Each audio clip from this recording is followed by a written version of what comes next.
Le magazine L'Express relance l'affaire Boulin.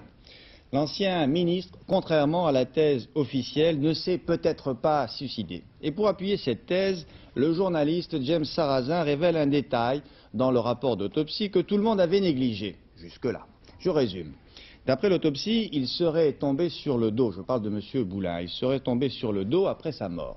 Or, la thèse officielle est qu'il est mort le corps en avant. Conclusion de l'enquêteur, on a déplacé le corps entre le moment où il est mort et le moment où on l'a retrouvé. Par conséquent, il est difficile de défendre la thèse du suicide, dit le journaliste. Commentaire Jean-Daniel Fezaki. Dans les heures qui suivent la mort d'une personne et du fait de l'arrêt du cœur, apparaissent dans certaines zones du corps des collections sanguines, sortes d'hématomes, et qu'on appelle lividités cadavériques, des lividités qui sont immuables. Robert Boulin fut découvert mort dans la position de la prière musulmane. Il aurait donc dû présenter des lividités sur le ventre, la face et les tibias. Or, les deux légistes ont constaté l'existence de lividités dans la partie postérieure du corps.